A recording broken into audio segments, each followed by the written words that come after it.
I call to order the regular meeting of the Lakewood City Council of January 26, 2015. Will the clerk please call the roll? Murphy. Here. Shakti. Kellen. Johnson. Here. Wickman. Paul.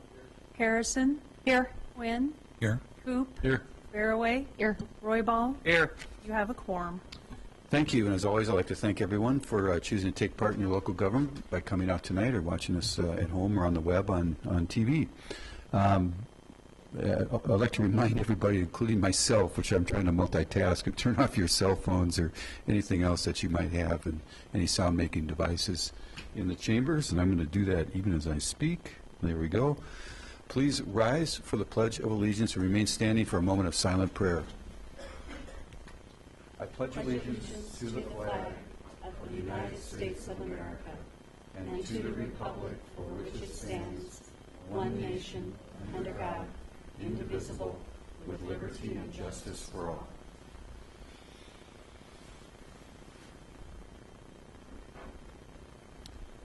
Thank you.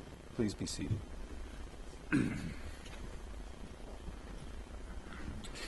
All right, the first item on the agenda tonight, let's let the clerk read the item into the record. Item 4, presentation, the Lakewood Advisory Commission for an Inclusive Community 2014 Annual Report. And I invite Lori Simpkins and Gay Dugan to do the honors. Welcome.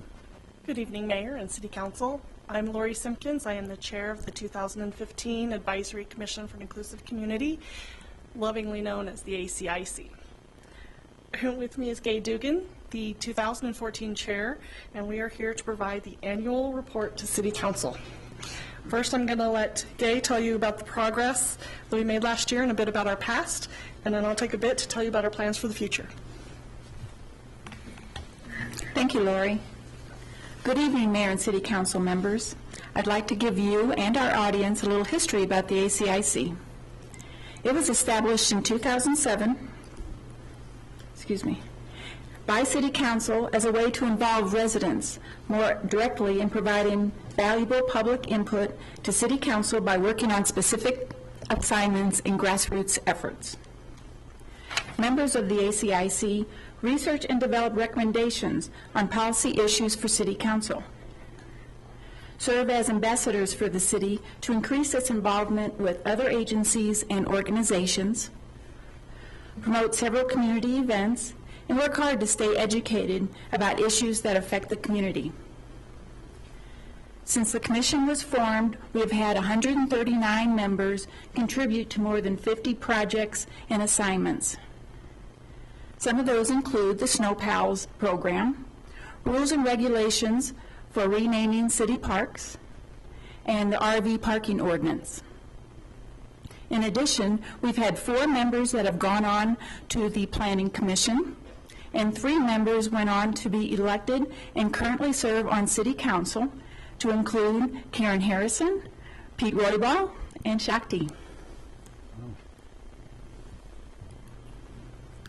The Commission is made up of 3 officers and 27 committee members who serve on one of 3 committees, either Civic Awareness, Neighborhoods, or Sustainability. The Civic Awareness Committee makes recommendations that promote civic responsibility and education to create a more connected citizenry. The Neighborhoods Committee makes recommendations that create relationships and encourage involvement within diverse populations to promote neighborhood pride and the quality of life. The Sustainability Committee makes recommendations that support and encourage a balanced vision of conservation and renewal throughout the city. 2014 was a productive year for the ACIC and its members. We welcomed 15 new members and feel thankful to have them. Several of our members worked on working groups to help the city update the comprehensive plan and create the city's first sustainability plan. A few of the larger assignments and recommendations that we worked on include recommendations on how the city could promote plastic bag education, a proposal that suggested ways to expand diversity education opportunities for both the community and city staff, and recommendations for community composting that will be incorporated into the city's sustainability plan. We also promoted several community events to include the Colorado Municipal League's If I Were Mayor essay contest and the 2014 Day Without Hate event. We also had several guest speakers attend our monthly meetings. The Action Center Development Manager, Andrew Castillo, talked about their programs and volunteer opportunities. Regional Parks Supervisor Drew Sprafke reviewed the flooding in Bear Creek Lake Park and the recovery efforts. City Clerk Margie Greer involved us in a mock City Council meeting. Division Manager Michelle Neerling gave us an overview of the Lakewood's Heritage, Culture, and Arts programs. And City Attorney Tim Cox reviewed the different types of municipal governments and reviewed open meeting laws. Public Works Director Jay Hutchison provided an overview of the city's upcoming capital improvements projects. And the new Employee Relations Director, Jeff Nolan, talked about workforce development efforts. I'd like to thank city staff for the support of these educational efforts. And before I turn it over to Lori, as this is my last annual report to all of you, I'd like to take a moment to thank you, Mayor Murphy, and the City Council members for all your, as well as the ACIC advisor, Margie Greer, and ACIC coordinator, Terry Colvin, for the opportunity to serve on the commission and your support throughout these years.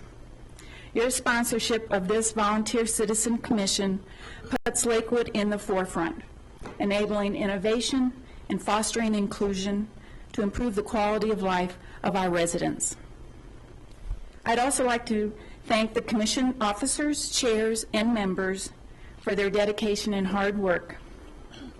They are making a difference, and the city is a better place because of their contributions. Thank you very much. Thank you, Gay. At our November meeting, the commission elected new officers who will serve for one term. So I'd like to recognize the following individuals and have them stand to be recognized. The 2015 officers are myself as chair, Linda Sundine as vice chair, Judy Davis as secretary, and our 2015 committee chairs were also selected at that time. Our Civic Awareness Committee chair, Liz Doxey, our Neighborhoods Committee chair, Jeff Yeager, and our Sustainability Committee chair, Trish Merkel. Thank you.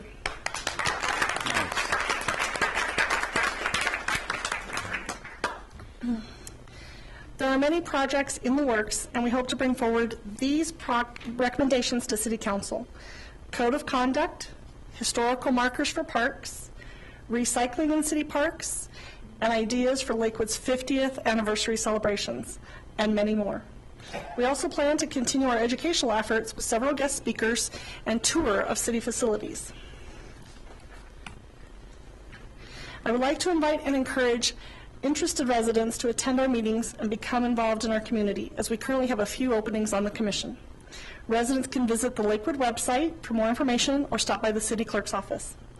On behalf of the ACIC, I would like to thank Mayor Murphy and the City Council, as well as the city staff, for all of your continued support, and we look forward to working with you in 2015.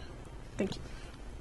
Well, thank you both, and while you're both still up here, I want to certainly thank you for your service, for your willingness, Lori, to chair this coming year, and Gay, especially to you, for exemplary service over how many years? 6 years, my goodness. You've done a really extraordinary job, so thank you very much.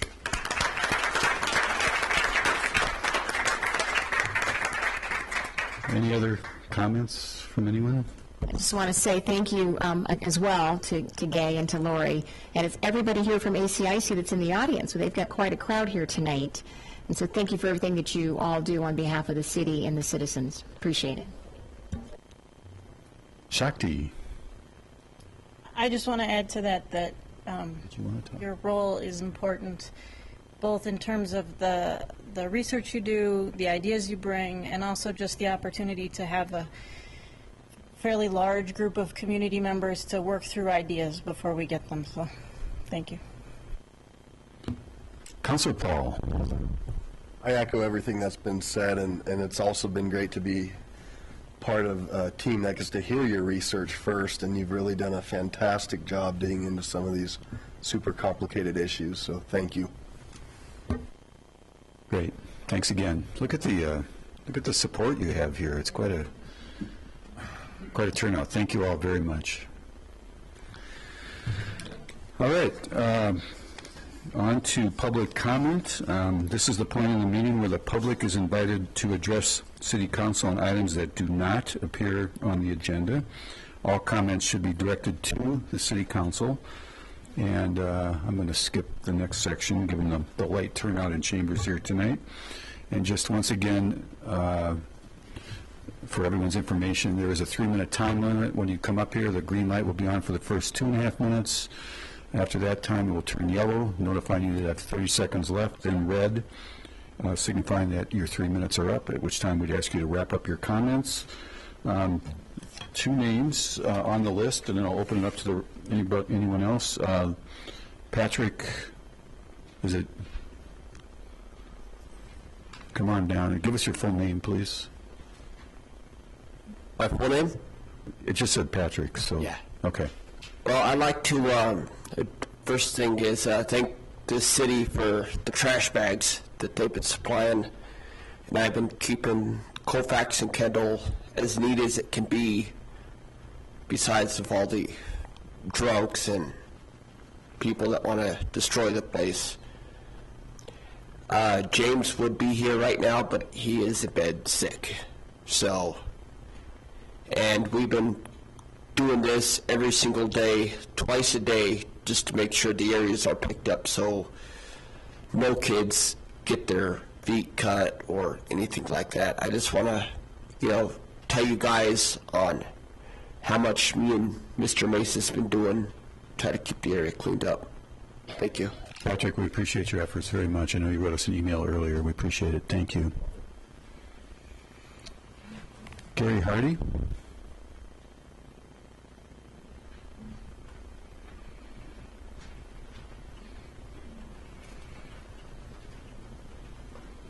Thank you.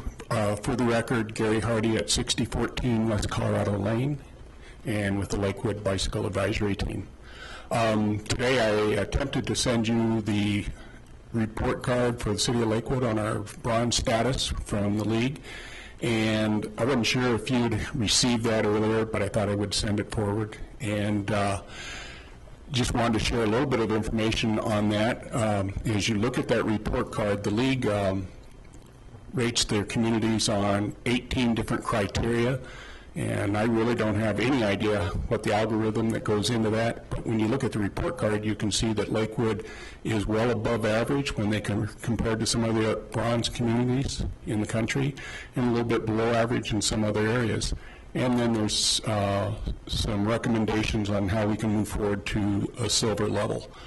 The advisory team that I'm working with, we're going to attempt to work with the city and address a number of those areas for improvement, and then some of the areas are probably beyond our reach, and one of the ones is for the city of Lakewood to hire a bike and pedestrian coordinator. I don't know, I was asked, is Lakewood planning on doing that, and I had to say, I don't know. I don't know if that's under consideration, but if it is, I'd like to encourage you to consider it. The city of Denver has 2 pedestrian and bikeway coordinators. They are based on 2010 census, about 4 times larger than Lakewood.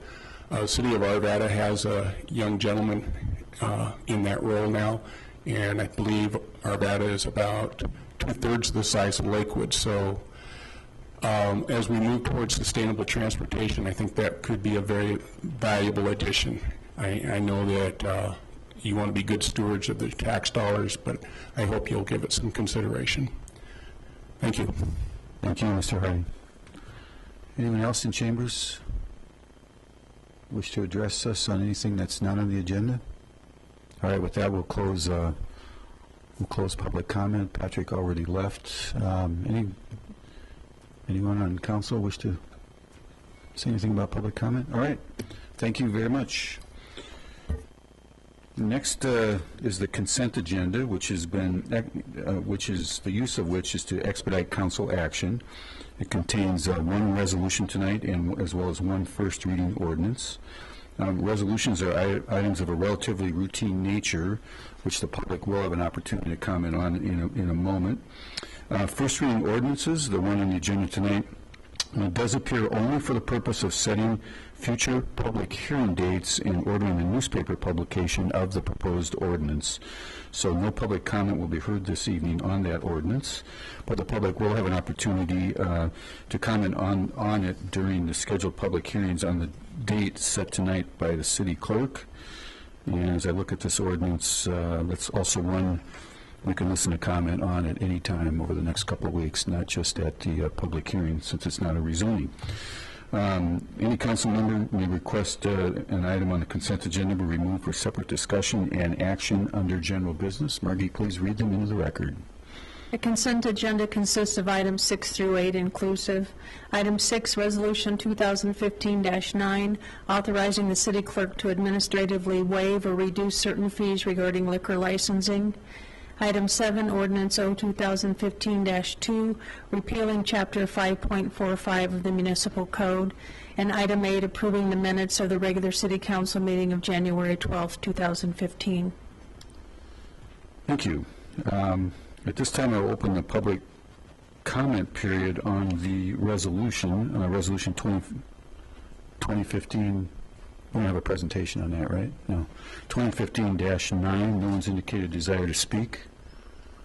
Is there anyone in chambers that wishes to comment on it? All right, I will close public comment on the consent agenda, and I am ready for a motion.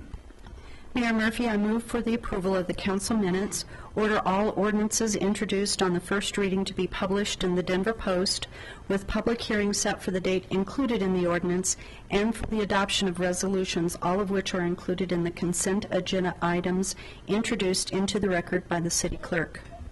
Second.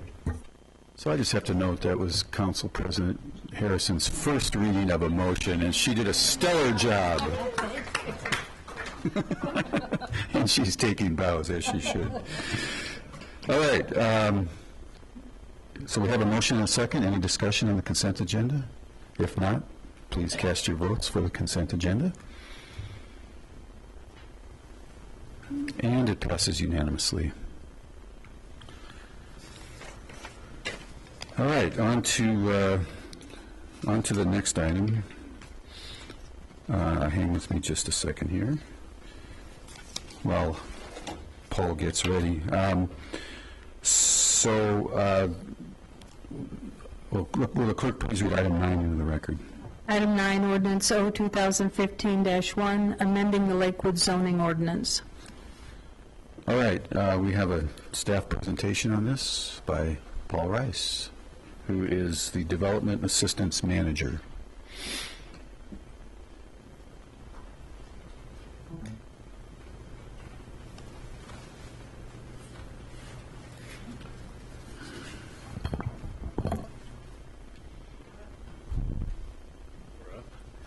Good evening, Mayor Murphy, member of the councils. My name is Paul Rice. I'm the Development Assistance Manager, and tonight I'm presenting to you Ordinance Amendment Case 14001, amending the Lakewood zoning ordinance.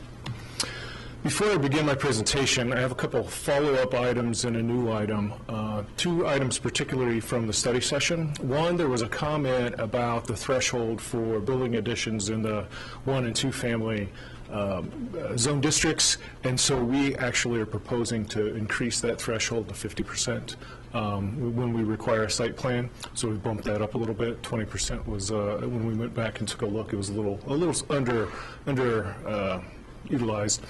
And then the second was we went back. There was some comment during the study session regarding beehives and apiaries and the regulations. So we went back and took a look, and we're proposing some language which would go into 17431E5. It would be number 5 in that item. It's supplemental standards. And what it would do if someone were keeping bees and they had public sidewalk, either in there are a couple neighborhoods where they're actually in the backyards, or you have a trail, on a back or a side yard. So when you have a situation where you have a public walk that's not necessarily maybe on a street, it would require a little larger setback. So the language we're proposing is beehive shall be set back at least 25 feet from the nearest edge of a public walk. So if you want to consider that as an amendment to the presentation, it's not in your packet, that would be something new. We are proposing that. And then additionally, we had some comments about why drakes are not allowed as a small animal. Drake is a male duck. One of the things when we put the small animal ordinance together, we were looking at food-producing animals, eggs from chicken and ducks, and so we weren't able to come up with any concrete information on that between this morning and this evening, so we're going to table that and come back as kind of round 3 of the zoning code amendment. So we will get you some more information on that. And with that, I'll start my presentation. As I mentioned before, there are 5 articles where there are no proposed changes, and those are listed on this particular slide. And then, before I begin, I want to kind of outline why or what the amendments are to do. So we're recommending amendments to do kind of 3 things: clarify a standard, modify a standard, or provide a new standard. And those 3 things, if there's some type of new land use, if there's a new technology, typically we're looking at trying to address new development trends and so forth. So that's what we've applied a standard and it doesn't quite work 100%. So that's why we're here before you this evening. And then bullet number 4, what we're looking at, this is to reoccur kind of on a regular basis. So we already have a couple items that we're looking at some additional amendments, so we hope to come back in another 6 to 12 months. And so we'll tweak this as we move along. It's kind of a document that evolves over time. So it's not a static document. If you remember back in 2012, it had been about 30 years. It had been piecemeal, updated over time, and we took a comprehensive look at that. So we hope to keep coming back to you on a regular basis. And then we are going to introduce a new concept called a zoning lot. So I want to run through kind of a basic zoning exercise with you, and it deals with setbacks. So the green line at the bottom of that particular slide is the front setback. A front setback actually has access to either a street or a public frontage. So that's your front setback. A side setback is anything that intersects a front. So if you look, the 2 vertical lines that just showed up on that particular slide, those would be side setbacks, and then everything else is a rear. In this particular example, since the lot is rectangular, you only have 1 rear setback. If you had an odd-shaped lot, you could have more than 1. So with that, I'm going to apply the setback standards to several lots. And what we're looking at is, if you look at the lower and kind of the right-handed side, you'll see a dashed line. That's the center line of a street. So we're at an intersection.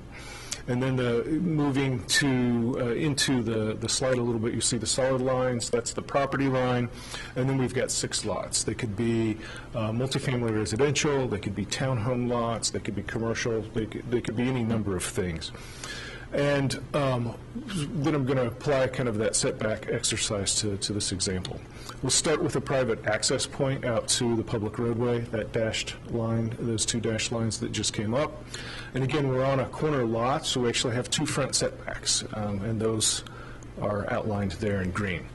So then, again, side setbacks are anything that intersects with the front. So we actually have 5 setbacks, 3 on the horizontal and 2 on the vertical. And then everything else would be considered a rear setback. And what that looks like outlined in red there, the interior 2 lots actually, they have no front or side setback. It's all rear. Typically, the rear setbacks tend to be a little larger, and they don't allow for a 0 lot line. So it has been problematic, and in fact, I'll show you an example in a couple slides where it's popped up on a townhome project we have in Lakewood. So the resolution that we're proposing is called a zone lot, a zoning lot.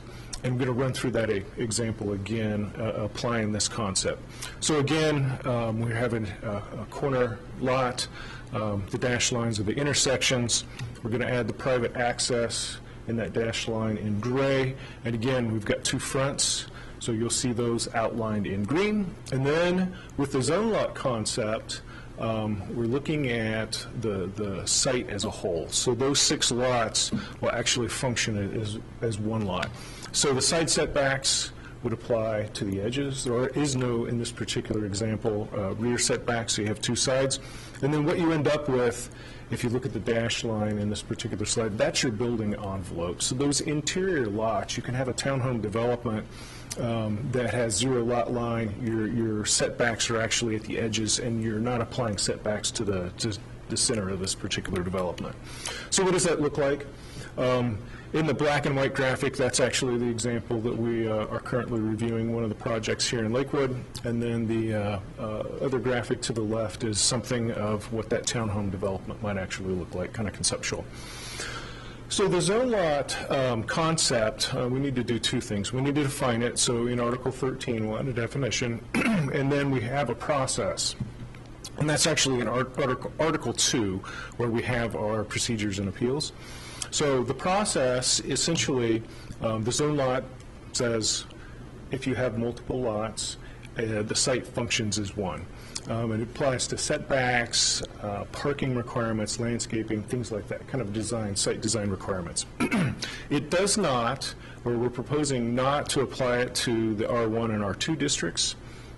So it couldn't be used in there in the single-family areas. It needs to be contiguous or have frontage on a public street. It needs to meet the intent of the zone district. So we go back and kind of look at the intent statements. And then you can't come in and apply for a zone lot. It's got to run concurrent with the site plan. So you actually have to have a development to apply this concept. In Article 4, one of the things we were looking at back in 2012, we allowed for small animals in the R2 zone district, the 2-family duplex zone district, but it required a special use, which requires a public hearing. And we've had 2 of these actually come through the public process. The neighbors thought it was a little onerous, a little lengthy, expensive, and so they were proposing, we've got some feedback that, we should make a change. So what we're proposing is that the special use requirement go away in Article 4 and it be replaced by a limited use, which means that the supplemental standards in Article 4 for small animals would apply, and then you would still have to get a permit, so we could track those. Again, in Article 4 is kind of our uses chapter. We're proposing to allow for home produce sales, so that is something if you grow vegetables or have some eggs, you can actually sell those from your property. And then allowing for community and private gardens in most of the zone districts. And again, going back to apiaries, I wanted to point out that the standards for bees are not changing. There's still a minimum lot size. They still have to meet accessory structure setbacks. There's a flyaway barrier provision for water. They have to have a permit. And then, as I mentioned earlier in the presentation, we're proposing an additional setback if you have a lot that has access to a public lot, whether it be on a side or a rear property line. Article 5, there are a couple changes. Most of it's house cleaning. We have a window well exception that conflicts with the building code, so we're proposing to remove that and let the building code regulate that. Clarifying that setbacks are measured to the exterior of a building. And then we've been allowing plazas to meet the Build 2 zone requirement, so we're just clarifying that, codifying that practice. Article 6, one of the site plan review threshold reads less than 20%. That wasn't the intent. We wanted to go to the full 20, so we're making that tweak. And then there are 2 changes to tree replacement. What we're looking at is if you replace the trees on site, it's caliper per caliper for essentially specimen trees. If you want to use the site for development and maximize its potential, you don't want to put the trees on site, we're allowing for a kind of a cash replacement. And that cash replacement is twice the value of what it would cost to purchase and install a tree. So it's essentially a two-tree replacement off-site. And it could be anywhere in the ward, so it gives some flexibility about placement and so forth. And then we're proposing fence adjacency. Actually, I'm just going to use a slide to explain this one. So we have property owner A and B. Property owner A could build a fence from the rear property line all the way to the front edge of the house. And it's the way the standard's written. 6-foot solid fence all the way to the front. Property B, they push their house further back on the lot. They could actually go to the front edge of their house, applying the standards equally. And what we're proposing with this change to the fence standard is that property A or B could build the fence up to the maximum extent possible. So that's kind of the reason for that standard. Article 7, the first bullet, same changes in Article 6. I mentioned the threshold and the tree replacement. Those are the exact same language. We're also proposing that for Article 7. There's some clarification on the plaza specifications. One of the things I think it specifically said was outdoor eating area as well. We're looking at it as more activity areas. So it could be eating, sitting, some type of recreational area. So it's more active areas than just outdoor eating. And then building transparency requirements. We're actually proposing 3. So in a mixed-use zone district, to kind of start to create a pedestrian environment, we require clear glass between 2 and 10 feet on about half of a building. And you've got some businesses where they have some back-of-house functions, or maybe they're having a little trouble meeting that standard. So we're offering kind of 3 alternatives. One, they could do a shadow box, something kind of a display area. The other one is they could do public art, so you could actually have a solid wall, and you could energize the PED environment that way. Or if you have glass and it's outside of the 2 and 10 feet, we'll use a little bit of that, and that's my example. So if you had glass outside the 2 or 10 foot area, you could apply that and meet your transparency requirement. And it doesn't meet the entire standard, it's just allowing a little flexibility in design. You still have to have the clear glass. Article 9, some fairly simple changes. Construction signs, we actually started requiring permits, and that was not the intent. Special event banners, we don't define those, so we're actually proposing to remove that from the ordinance itself. And then multi-tenant building, when we regulated wall signage, we said it was per building, and what we meant was tenants. So the change to the code will look something like this. It's just clarifying that it's not for the building per se, it's the maximum square footage for each tenant in that building. Article 13 is our definition section. I have just a couple slides left. 2 new definitions, one for block and one for zoning lot, so that we can implement that concept. And then we've revised the definitions for contractor, horticulture, and household. You've seen those as part of your packet. So with that, the Planning Commission back in November voted 6-0 to recommend approval to the City Council. Staff also recommends approval for the ordinance amendment 14001.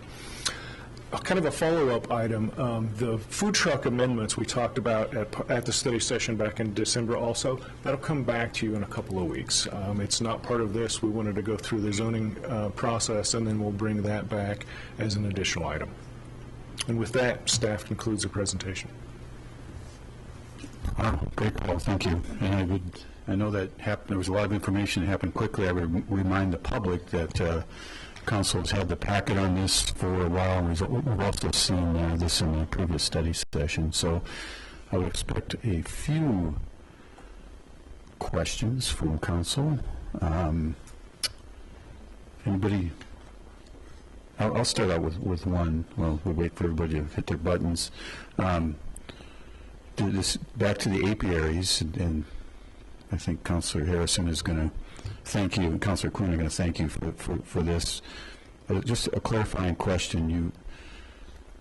In the initial part of the presentation, you said 25 feet from sidewalks or trails, right? And then I didn't see anything. I didn't see the word trails written. Is trails contemplated in the ordinance? And if so, how do we define trails? When Mr. Rice and I talked about this amendment, we only talked about sidewalks, so the draft language you saw said public sidewalks, as I heard the presentation. That's fine. I just heard the word trails. So. Right. I think in light of the fact that we're trying to accommodate trails or other walks besides traditional sidewalks, I think we could simply modify it by saying public walks generally, rather than sidewalks. That would include both kinds of, Yeah. if that works for everybody. We okay with that? Okay. Thank you. All right, Councilor Coop and then Councilor Harrison. Thank you. I think the way that this document has evolved and continues to evolve is good, is very, very good. I think these are reasonable changes that make sense once the public knows, or they get experienced, we'll say, in a certain situation, that you all are responding to the citizens' needs when they point something out. I've got a question about something that isn't part of this tonight, but I feel like it should just be asked right now. Is it possible to get an update on from code enforcement about chickens, ducks, goats, bees, what issues there have been? I don't have specific cases, but I have kind of a summary of what we've looked at. So in 2014, and these are cases, so there could be some other calls in and so forth, but they've actually filed a report. There were 3 cases called in regarding bees in 2014, 13 for chickens, and 1 for goats, and that's in 2014. And that actually mimics or very closely follows what happened in 2013. There were 2 for bees, 13 for chickens, and 1 for goats. So we dropped one of the bees, or we added a bee complaint in 2014. But we don't know what complaints those were or how they were resolved? I did not bring that information, no. Okay. Is it possible for us to get that after the meeting sometime, an email or something? Yes, I'll follow up with a summary. That's great. I appreciate it. Thank you. Do we know how that compares to how many permits were issued in each of those categories? I do. So, in 2013, we had 73 small animal permits total. 57 of those were single, so they picked one of the 3 critters. And then there were 16 combination permits where they had more than one. And so in 2014, I'm sorry. It works. It works. We had about an additional 23 permits, so we ended up with 96 small animal permits. 72 of those were single, and then 24 combination permits. So, okay, thank you. Karen? 2 questions that I wanted to just confirm. Paul, first of all, great work. I love seeing this continue to work, and it's doing a great job. In Article 4, we talked about the permit or licensing of small animals. You said you were going to switch it from being a hearing process or a special use permit process to just licensing, but they still need to get the license or the permit to have those animals at their house, correct? that's correct. Okay, so that's number 1. So we're still going to know theoretically where they are, and how many there are theoretically. Thank you. And then the next question I would ask just to make sure, on the bees, on the new setback, that applies only to new hives or new people that already have their permit for their hives aren't affected by this, correct? That is correct. So it would not, pre-existing permits, they wouldn't have to move it. Because we can't go back and take that permit away from somebody that's already gone through the process as it was existing prior to tonight. Yes. So this change will only be from tonight forward. Okay, thank you. Councilor Shakti? Those small animal cases, if there was just a complaint that there were small animals, but they were allowed, could that be a case? I would need to verify with code enforcement, yes. The answer is yes from Gail, yeah. Okay, thank you. Good question, thanks. Councilor Quinn and then Councilor Paul.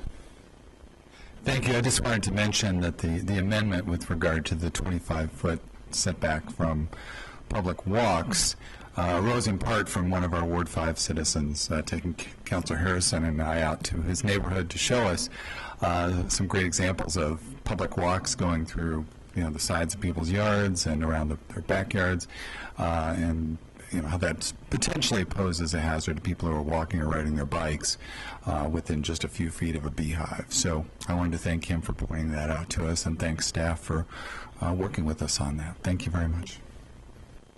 Thank you. Councilor Paul. Well done, nice presentation. I appreciate all the follow-up and especially what the staff has done. The commitment was made to the citizens that we will keep doing this, so I thank you for that. So I just want to clarify, especially in the Ward 4 area, the single-family residential, we're not changing anything that has to do with the requirement for getting the permit for these small critters, right? That is correct. There's no change to the permit requirement. Okay. And I appreciate you. I learned tonight that a male duck is a drake, so thank you for that. And that we'll continue to be looking at that as well. So thanks. Any other questions? So I had one that's popped into my head during the presentation, and this, I'll try to articulate this in a sensible manner. So back to the zone lots. I think I saw on one of those slides that the zone lots are not applicable in R1? R1 and R2. R1 and R2. So under the hypothetical situation that somebody wants to come in and apply for a rezoning on, say, an R1, and presumably want to add some density for some reason, would they need to ask specifically for that zone lot designation at the time of the rezoning application, or how would that work? The way we were looking at the zone lot is, so the rezoning is conceptual, so they wouldn't necessarily ask for the zone lot at the time of rezoning. It's when they actually have a project. So they would, if they were rezoning a single-family residential property, they were upzoning it, you would get your entitlements, and then as you come through and start to develop the property, that's where if you were going to do a subdivision, then you wanted to look at the site as a whole versus individual lots, you would apply for the zone lot concept as part of a site plan. Right. So it's not a zoning category, it's a site plan. Correct. Okay, cool. All right. Anything else? Great job. Thank you. Councilor Wickman. Am I missing something? Are we going to do any public comment on this? Oh, yeah, we're getting there. We're getting there. We just had the presentation. Is there, no one's indicated a desire to speak by signing up for public comment? Would anyone in chambers wish to comment on the proposed ordinance changes? Ms. Menton?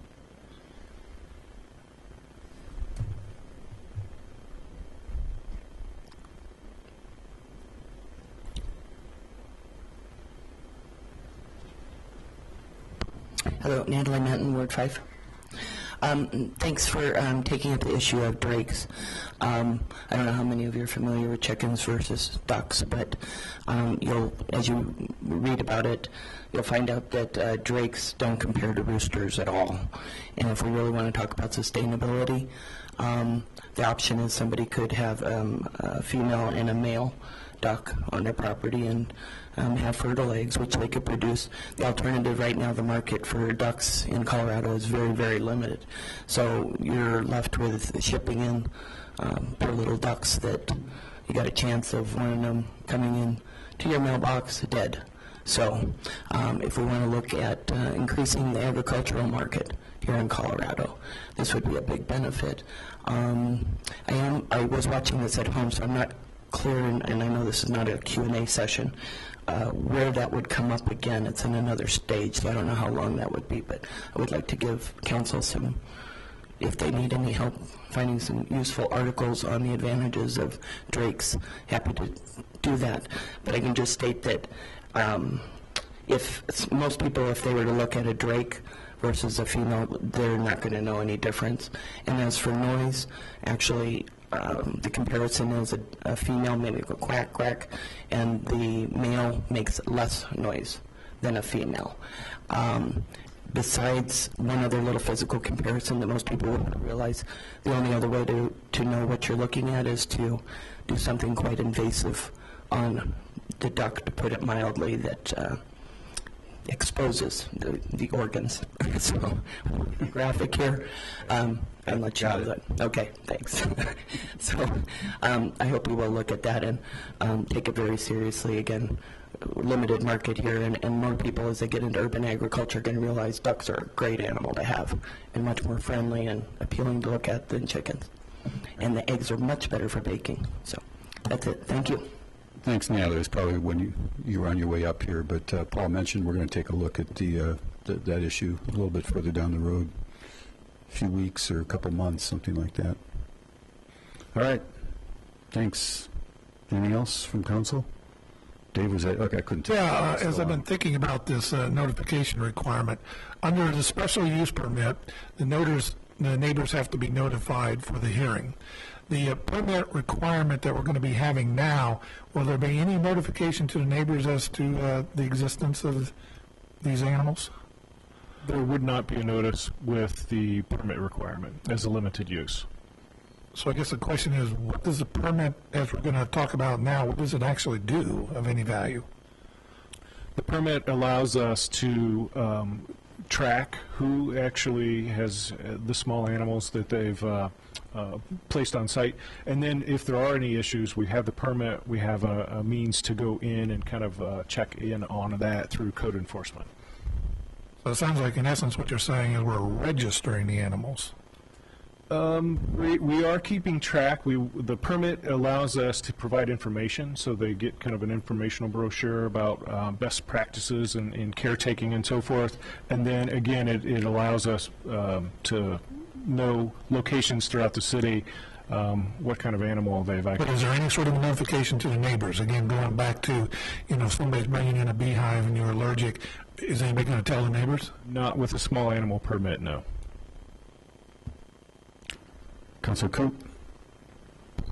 I think it'd be good for everybody to know a little background, I think, and if you don't mind me talking about this, with the R2, just because it's an R25 zoning, they can actually have possibly up to an acre. So they could have, the R25s could have actually more property than what an R16 has. So it was, they were being singled out just because of some number that was associated with their property, where they actually have more space most of the time than what somebody else would that was already allowed to have those animals. So I think not require a special use permit. Correct. Yeah, correct. So and I think that's great to take away that burden that these residents they had forced upon them. So I appreciate that. Thank you. Great. All right. Seeing no more questions, I'm ready for a motion on the ordinance. I move for the adoption of ordinance 0215-1. Do I need to list the amendments specifically? Yeah, at least a reference to it. If you intended to include those amendments as presented, you could indicate including the amendments presented by staff. Okay. I move for the adoption of ordinance 02015-1, including the amendments as presented by staff. Second. Nicely done, again. All right, we have a motion and a second. Any discussion? Councilor Whitman. I'm going to be voting no because, as you know, transparency is very important to me. And my concern is by eliminating this requirement of people notifying their neighbors, our citizens are going to be, it's going to be less transparent for them. I appreciate that it's transparent, what the people are doing is transparent to the government. We're seeing it go that way. But what we don't see is the people seeing what's going on, and I think that's lack of transparency, and as a result of that, I can't be supportive of that. So you're going to vote no on the entire? Yes, sir. Okay, that's your right. Councilor Paul? Yeah, again, I'd just like to thank staff for bringing this back. I will be supporting this. I support property rights and people's individual freedoms and right to privacy, so I think this is worth supporting. Thank you. Councilor Barrow? Thank you, Mayor. I'll be supporting this as well, and I believe early on, Paul said in his presentation that the neighbors who had to come to the special use permit hearing were kind of wondering, what are we doing here? So the ones that were being notified that there was going to be requests for chickens or goats or whatever were wondering, why are we here? This is taking up our time as well. So this was why this was brought into play, because the neighbors brought that up. Thank you. It's fair to say, I think, a very large percentage of these property owners are already doing this without the requirement for a special use permit. This is a very, very small sub-segment that's going to be added to that list of not requiring a special use permit unless a public hearing and expense and all that sort of thing. So I think it makes eminent sense as well. All right, we have a motion and a second. Please cast your votes. And it passes 10-1. Councilor Whitman is the nay vote. Any general business, Margie? No. Executive report?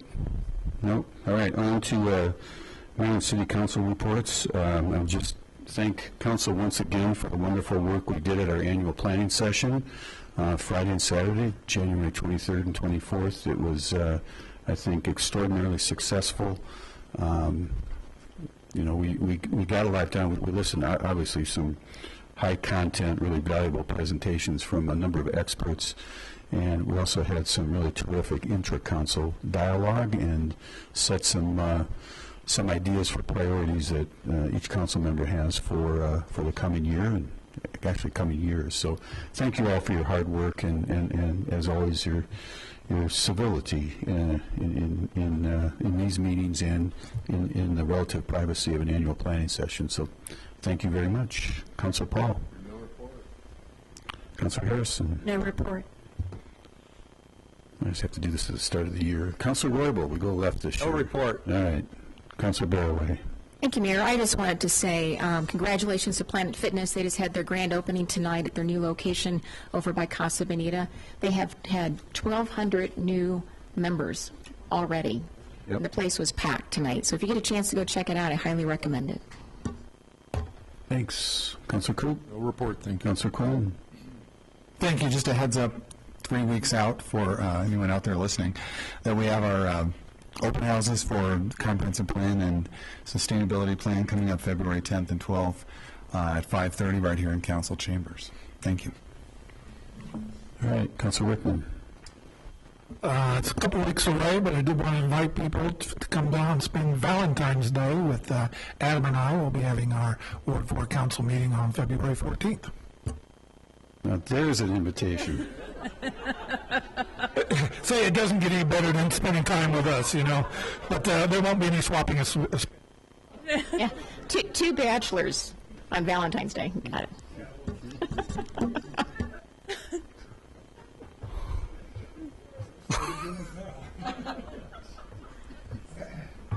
I just don't know what to say, so I'm not going to say anything. Moving along. Councilor Johnson. Thank you, Mr. Mayor. I'd like to thank all the folks that came actually to our first Ward 1 meeting of the year. One of the employees, Holly Boehm, came, and we had very hearty and robust discussion regarding the comprehensive plan. And Holly gave a very professional presentation and fielded many good questions. Thank you.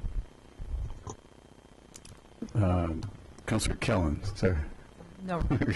Still trying to gather yourself, aren't you? I know. Councilor Shakti. Monday is my ward meeting at Sunrise Sunset at 8 o'clock.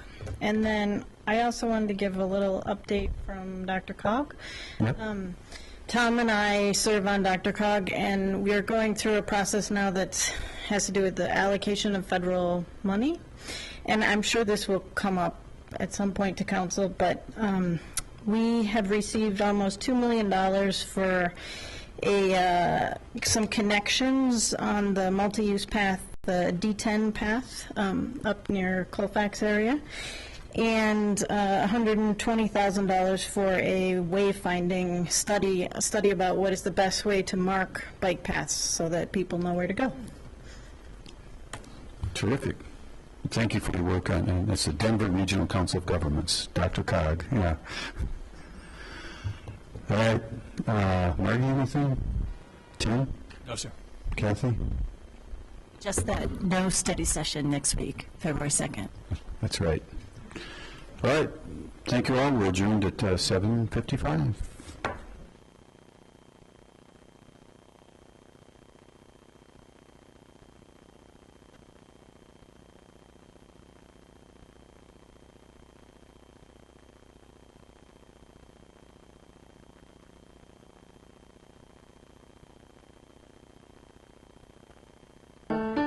Georgia, Georgia,